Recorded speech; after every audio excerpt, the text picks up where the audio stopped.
সবাইকে অনেক অনেক শুভেচ্ছা জানাচ্ছি। সবাইকে গুড মর্নিং জানাচ্ছি। আশা করি তোমরা সবাই ভালো আছো। আজকে আমরা কেন্দ্রীয় প্রবণতার কিছু কি দেখব, নতুন বিষয়গুলো পড়ব। কেন্দ্রীয় প্রবণতা আমরা শুরু করেছি। এটা একটা খুবই গুরুত্বপূর্ণ অধ্যায়। আমি আবারও বলছি যে এটা খুবই গুরুত্বপূর্ণ অধ্যায়। এখানে যা কিছু পড়ানো হচ্ছে খুব মনোযোগ দিয়ে এবং খুব ভালো করে বোঝার চেষ্টা করবে, কারণ এই অধ্যায় দিয়েই তোমার পরবর্তী যে পরিসংখ্যানের বিষয়গুলো, এই সবগুলো বিষয়ের সাথে এটা সম্পর্কিত। তাহলে এই অধ্যায়টা তোমাকে খুব ভালো করে বুঝে যেতে হবে, না হলে পরবর্তী যে অধ্যায়গুলো আছে সেগুলো বুঝতে একটু কঠিন হয়ে যাবে। ঠিক আছে, আমরা কেন্দ্রীয় প্রবণতার গাণিতিক গড়ের অঙ্ক দেখেছি। গাণিতিক গড়ের অঙ্ক দেখেছি, কিভাবে অঙ্ক করতে হয়। গাণিতিক গড়ের অঙ্ক আমরা দুভাবে করেছি, একটি হচ্ছে অশ্রেণীকৃত আর একটা শ্রেণীকৃত, তাই না? তাহলে অশ্রেণীকৃত বলতে কোনটা? সাধারণত ওই যে দেওয়া থাকে 1 2 3 4 কিংবা 2 4 5 10 15, সরাসরি যেগুলো তোমার তথ্য দেওয়া থাকে। আর শ্রেণীকৃত হচ্ছে তোমাকে একটা শ্রেণীর মধ্যে দেওয়া থাকে, যেমন 10 থেকে 20, 20 থেকে 30 এরকম না। আবার শ্রেণীকৃতর ক্ষেত্রে সূত্র আলাদা এবং অশ্রেণীকৃতর ক্ষেত্রে সূত্র আলাদা। সেটা আমরা দেখেছি কিভাবে করতে হয়, আমরা অঙ্কের মাধ্যমে দেখেছি। আজকে আমরা পড়ব ভারযুক্ত বা ভার আরোপিত গাণিতিক গড়। ঠিক আছে, তাহলে ভারযুক্ত বা ভার আরোপিত গাণিতিক গড় এর সূত্র দেখি আমরা। কোনো নিবেশনের বিভিন্ন মানগুলোর সাথে এবং সংশ্লিষ্ট আরোপিত ভারের গুণফলের সমষ্টিকে মোট ভার দ্বারা ভাগ করলে যে মান পাওয়া যায় তাকে ভার আরোপিত গাণিতিক গড় বলে। তার মানে ধরো একটি গাড়ি ঘন্টায় 5 কিলোমিটার বেগে 2 ঘন্টা গেল, কিংবা 2 কিলোমিটার বেগে 5 ঘন্টা গেল। ঠিক আছে, এইরকম মানে আমরা তো সাধারণত স্পিড আমরা দেখি যে ঘন্টায় এত কিলোমিটার যায়, কিন্তু যখন এটা চেঞ্জ আসে, ধরো এত ঘন্টায় এত কিলোমিটার গিয়েছে, এত কিলোমিটার বেগে, তাহলে এই ধরনের যখন ভার দেওয়া থাকে তখন আমরা কিভাবে করব? তাহলে এর জন্য এই সূত্র দেওয়া আছে, ভার আরোপিত গাণিতিক গড় XW ডিভাইডেড বাই এই W এর মাধ্যমে কিন্তু ওয়েট বোঝাচ্ছে, ভার বোঝাচ্ছে, ওজন বোঝাচ্ছে। তাহলে X bar W is equal to W1 X1 plus W2 X2 plus W3 X3 up to WN XN। তাহলে প্রতিটার সাথে কি আছে? প্রতিটা X এর সাথে তাদের নিজ নিজ ভার থাকবে। তাহলে এটার গুণফলকে আমরা কি করব? মোট যে ভার আছে সেটা দিয়ে ভাগ করব। তাহলেই আমরা কি পাবো? ভার আরোপিত গাণিতিক গড়টা পাবো। তাহলে আমরা একটা অঙ্কের মাধ্যমে দেখি যে ভার আরোপিত গাণিতিক গড় কিভাবে বের করতে হয়। একটি গাড়ি ঘন্টায় 5 কিলোমিটার বেগে 3 ঘন্টা, 4 কিলোমিটার বেগে 4 ঘন্টা এবং 3 কিলোমিটার বেগে, এখানে 3টা আসেনি, 3 কিলোমিটার বেগে 2 ঘন্টা যায়। ঘন্টায় গাড়িটির গড় গতিবেগ কত? গাড়িটির গড় গতিবেগ কত? তাহলে আমরা এখানে ধরবো যে x1 কোনগুলো? কিলোমিটার বেগে। কিলোমিটার বেগে বলতে, বেগ বলতে স্পিড। তাহলে স্পিডটাকে আমরা x ধরবো এবং কয় ঘন্টা গিয়েছে সেটা আমরা কি ধরবো? ওয়েট ধরবো। তাহলে x1 এর ক্ষেত্রে 5 কিলোমিটার, আর W1 তাহলে কি হবে? 3, x2 4, তাহলে W2 হবে 4। x3 এখানে 3 এবং w হবে 2 ঘন্টায় গিয়েছে। হ্যাঁ, তাহলে গড় গতিবেগ কত হবে এখানে? দেখো এইগুলো সব গুণ করব। হ্যাঁ, 1 1 এর সাথে 2 2 এর সাথে 3 3 এর সাথে গুণ করব, গুণ করে যোগ করে শুধুমাত্র এই যে ওয়েটটা আছে এটা দিয়ে টোটাল ওয়েট দিয়ে ভাগ দিব। ঠিক আছে, তাহলে এই হচ্ছে আমাদের ভার আরোপিত গাণিতিক গড়ের সূত্র। তাহলে আমরা করি। দেখো এখানে যা দেওয়া ছিল এই সূত্র অনুযায়ী তাহলে আমাদের এইগুলো গুণ করে আসতে হবে। হ্যাঁ, গুণ করার পর দেখো এখানে শুধু যে ভার W1 W2 W3 পর্যন্ত আসবে, তাই না? এই যে 3 4 2, হ্যাঁ 3 4 2 যোগ করেছি, সেটা দিয়ে ভাগ দিয়েছি। তাহলে 37 আসছে এখানে। 3 5 15 প্লাস হচ্ছে 4 4 16 প্লাস 3 2 6। তাহলে সবগুলো যোগ করলে হচ্ছে 37 হয়। হ্যাঁ, 37 আর নিচে যোগ করলে 3 আর 4 যোগ করলে 7 এবং সাথে সাথে 2 যোগ করলে 9। তাহলে এই মোট ভার দ্বারা যখন আমরা ভাগ করব তখন আমরা ভার আরোপিত গাণিতিক গড়টা পাবো। ঠিক আছে, তাহলে এইটাই হচ্ছে আমাদের ভার আরোপিত গাণিতিক গড়। তাহলে মনে রাখতে হবে গড় বের করার জন্য গাণিতিক গড়, হ্যাঁ, প্রথমত শ্রেণীকৃত অশ্রেণীকৃতর জন্য দেখলাম, এখন হচ্ছে আরোপিত ভারের জন্য দেখলাম।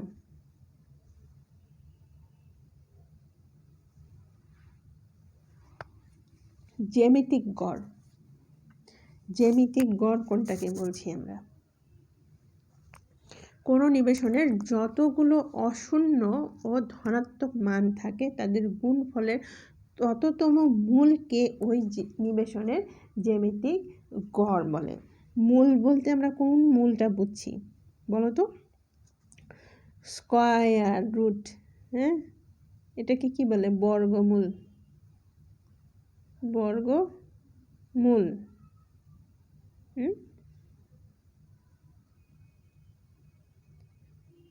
ছোট্ট করে লিখি, এটা হচ্ছে বর্গমূল।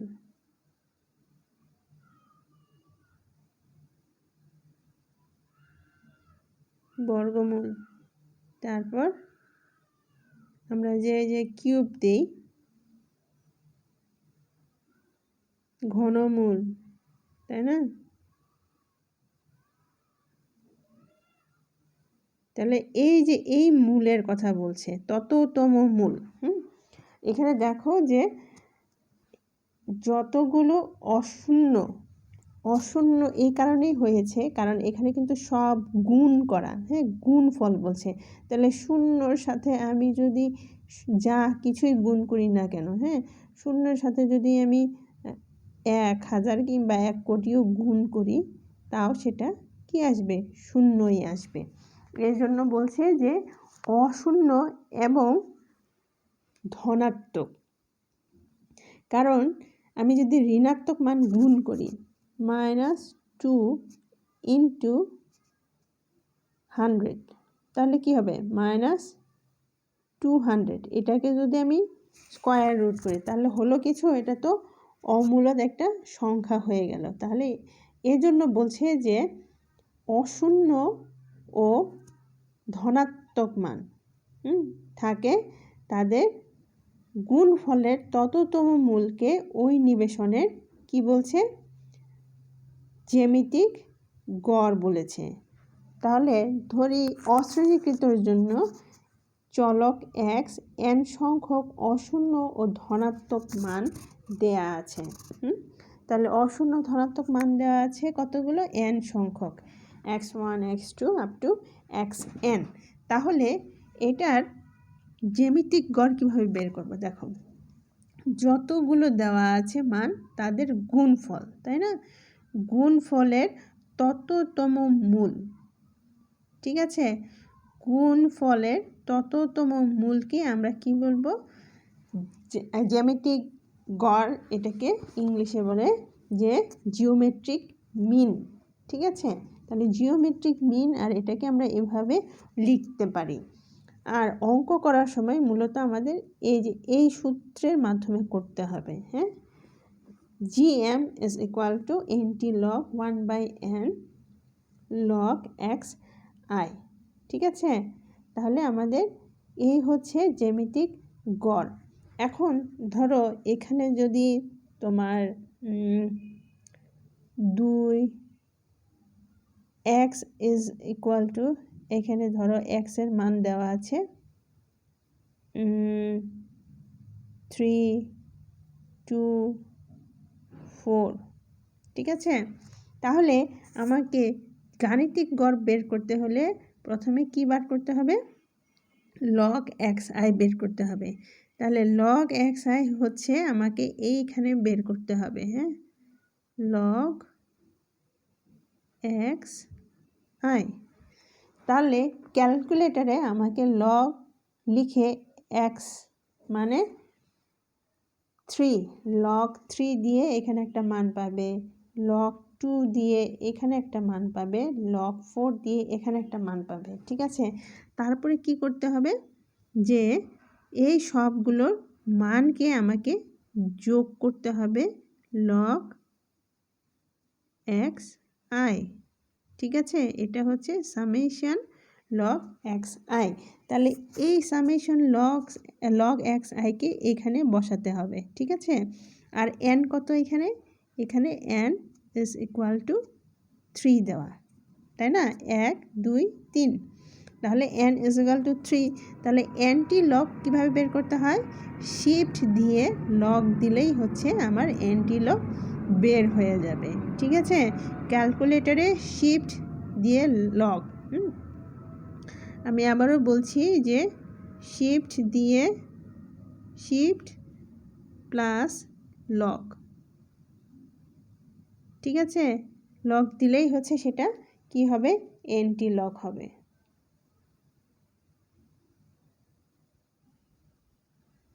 ঠিক আছে, তাহলে শিফট প্লাস লগ দিলেই হচ্ছে এনটি লগ হবে। তাহলে এনটি লগ দেওয়ার পর তারপর আমাকে কি করতে হবে? এই যে এই মানটা লিখতে হবে। হ্যাঁ, 1/n, 1/n মানে আমি যে তখন দেখালাম, তাহলে কি হবে 1/3, তার মানে আর লগ সামেশন xi এর মান বসিয়ে দিলেই আমাদের জিওমেট্রিক মিনের মান বের হয়ে যাবে। ঠিক আছে, তাহলে এটা হচ্ছে আমাদের জ্যামিতিক গড়। তাহলে জ্যামিতিক গড়ের ক্ষেত্রে কিন্তু মানগুলো অবশ্যই অশূন্য এবং ধনাত্মক হতে হবে। শূন্য হলে কিন্তু সেই ক্ষেত্রে আমরা, আর শূন্য আর ঋণাত্মক মান হলে কিন্তু আমরা জ্যামিতিক গড়টা বের করতে পারবো না।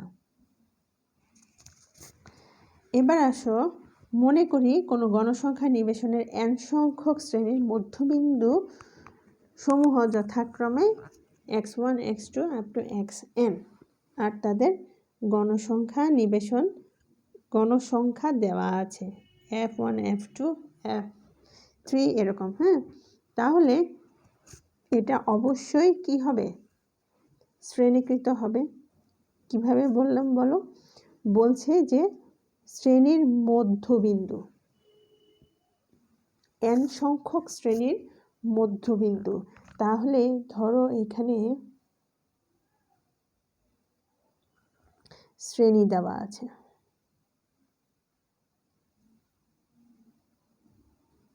তাই না? শ্রেণী দেওয়া আছে 10 থেকে 20, 20 থেকে 30, 30 থেকে 40, তাই না? তাহলে এখানে মধ্যবিন্দু কি হবে?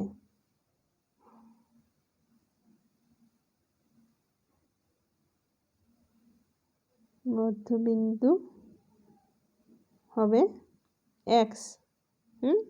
তাহলে এখানে মধ্যবিন্দু কত হবে? 15, এখানে কত হবে? 25, আর এখানে 35। হ্যাঁ, আর এখানে গণসংখ্যা দেওয়া আছে। গণসংখ্যা বলতে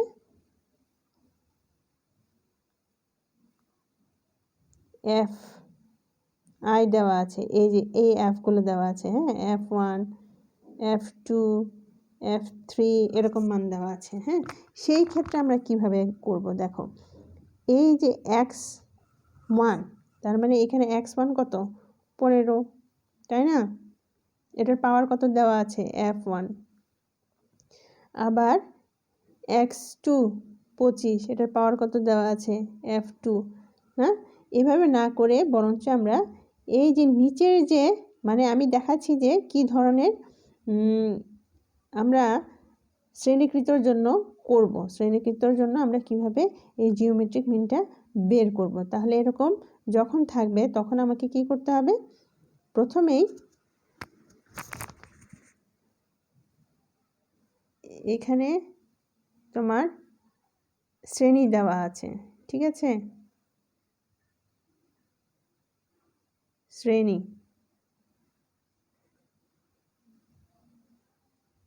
তাহলে এখানে এক্স আই বের করতে হবে মধ্যবিন্দু, তাই না, এখানে এফ আই দেওয়া আছে, ঠিক আছে। তাহলে যখন এরকম থাকবে 10 থেকে 20, এখানে 15, সাপোজ এখানে 2 দেওয়া আছে, হ্যাঁ, তাহলে আমাকে আগে কি বের করতে হবে, লগ এক্স আই বের করতে হবে। তার মানে এখানে লগ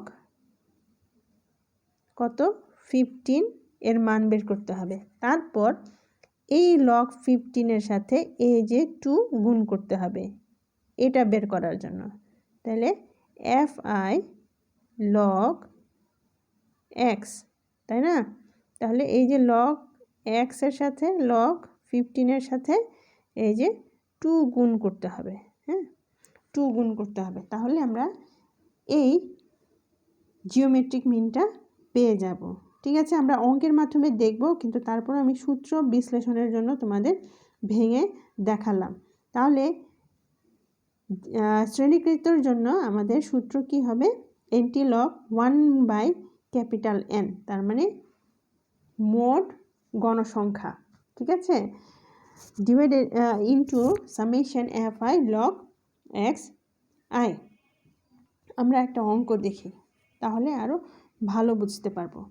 দেখো এখানে যে দেয়া আছে একটি উদাহরণ, একটি উদাহরণ দেওয়া আছে, নিম্নের কোনো একটি কারখানায় শ্রমিকদের দৈনিক মজুরির ঘটন সংখ্যা বিন্যাস দেওয়া হলো। মজুরি হচ্ছে তোমার 15 থেকে 20 কতজনের, 3 জনের, আর 20 থেকে 25 কতজনের, 4 জনের, 25 থেকে 30 হচ্ছে 6 জনের, 30 থেকে 35 হচ্ছে 5 জনের, 35 থেকে 40 হচ্ছে 2 জনের, ঠিক আছে। তাহলে আসো এখন আমরা দেখি যে বলেছে কি, মজুরির জ্যামিতিক গড় বের করতে হবে, মানে এই যে মজুরি দেওয়া আছে এটার জ্যামিতিক গড় বের করতে হবে। তাহলে আমাদের প্রথমে কি করতে হবে, এই যে শ্রেণী দেওয়া আছে, হ্যাঁ, শ্রেণী দেওয়া আছে, মধ্যবিন্দু বের করতে হবে। তাহলে মধ্যবিন্দু বের করার জন্য আমাকে কি করতে হবে, প্রথমে 15 আর 20 যোগ করে 2 দিয়ে ভাগ করতে হবে, ঠিক আছে, 15 আর 20 যোগ করে 2 দিয়ে ভাগ করতে হবে। তাহলে আমি এই মধ্যবিন্দুটা পাবো। আর এটা দেয়া আছে কোনটা, এই যে 3, 4, তাই না, এটা হচ্ছে কি গণসংখ্যা। আর এটার টোটাল যোগ করে যেটা পাবো সেটাই হবে ক্যাপিটাল এন, ঠিক আছে। তাহলে এটা হচ্ছে ক্যাপিটাল এন। এবার আমার কি লাগবে, লগ এক্স বের করতে হবে। তাহলে বের করো, লগ দিয়ে 17.5 দিলেই আমাদের এই মানটা চলে আসবে, ঠিক আছে, লগ দিয়ে 17.5 দিলেই আমাদের এই মানটা চলে আসবে 1.2430। এবার এই মানটার সাথে 3 গুণ করলে আমাদের 3.7290 আসবে, ঠিক আছে। এই যে উপরে লেখা আছে দেখো এফ এক্স লগ এক্স, তাহলে এফ কোনটা, এই যে এফ আর লগ এক্স, হ্যাঁ, তাহলে এই দুটো আমাদের গুণ করতে হবে, এটার সাথে এটা গুণ করলে আমরা এটা পাবো, ঠিক আছে। তাহলে এই যে মানগুলো পেয়েছি সেগুলো আমাকে এই যে এখানে টোটাল করতে হবে, সূত্র অনুযায়ী, কারণ আমার সূত্র তো এটা লাগবে, তাই না। তাহলে সূত্র অনুযায়ী আমাকে এটার সামেশন করতে হবে, মানে টোটাল বের করতে হবে। এখন দেখো এনটি লগ, ঠিক আছে, এখানে সূত্র কি ছিল, 1/N, হ্যাঁ, তাহলে তো এটা নিচেই আছে, তাই না? 1/N, তাহলে ক্যাপিটাল N এর মান কত আমরা পেয়েছি? 20। আর সামেশন f log x এর মান কত পেয়েছি? 28.4811। ঠিক আছে, তাহলে দেখো এই যে 28.4811 ডিভাইডেড বাই 20। ঠিক আছে, আগেই কিন্তু অ্যান্টি লগ করবে না, আগে এটার মান বের করতে হবে। হ্যাঁ, এটার মান বের করে তারপরে অ্যান্টি লগ দিয়ে প্রেস করলে ইকুয়াল দিলেই আমাদের জিওমেট্রিক মিনটা বের হয়ে যাবে। ঠিক আছে, তাহলে এইটাই হচ্ছে আমাদের জিওমেট্রিক মিন বের করার সূত্র। আশা করি তোমরা বুঝতে পেরেছো কিভাবে বের করতে হবে। তাহলে জিওমেট্রিক মিন বের করার জন্য আমার কি লাগবে? লগ এক্স এর মান লাগবে। ঠিক আছে, আর এন এর মান লাগবে, আর কিসের মান লাগবে? ক্যাপিটাল এন এর মান। তাহলে স্মল এন আমার কখন লাগবে? যখন তথ্য অশ্রেণীকৃত থাকবে, তাই না? তখন কয়টা তথ্য দেওয়া আছে সেটা দিলেই হবে। আবার যখন শ্রেণীকৃত থাকবে, মানে গণসংখ্যা থাকবে, তখন আমাকে সেই গণসংখ্যাগুলোকে টোটাল যোগ করে আমি ক্যাপিটাল এনটা পাবো।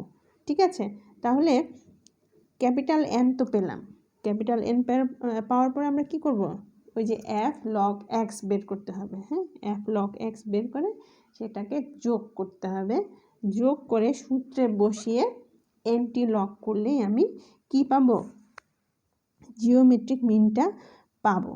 ঠিক আছে, তাহলে নেক্সটে আমরা এর পরবর্তী তরঙ্গ গড়, এটা হচ্ছে জ্যামিতিক গড়, এরপরে আমরা তরঙ্গ গড় পড়ব। তার আগে অবশ্যই এই জিওমেট্রিক গড়টা কিংবা জ্যামিতিক গড়টা অবশ্যই তোমরা বুঝে একদম ক্লিয়ার করে রাখবে। হ্যাঁ, বই দেখো এবং ক্লাস দেখো বারবার, তাহলেই বুঝতে পারবে। তাহলে নেক্সট ক্লাসে তোমাদের সাথে আমার তরঙ্গ গড় নিয়ে কথা হবে। তাহলে সেই পর্যন্ত তোমরা যা পড়িয়েছি, তোমার গাণিতিক গড়ের অঙ্কগুলো, সূত্রগুলো, সেগুলো পড়ে ফেলবে। গাণিতিক গড় আর জ্যামিতিক গড়টা পড়ে ফেলবে। কালকে আগামী ক্লাসে আমরা হচ্ছে তরঙ্গ গড় নিয়ে পড়াশোনা করব। হ্যাঁ, তরঙ্গ গড় নিয়ে পড়ব। সেই পর্যন্ত তোমরা সবাই ভালো থাকো, সুস্থ থাকো। নেক্সট ক্লাসে আবারও দেখা হবে। সবাইকে অনেক অনেক ধন্যবাদ।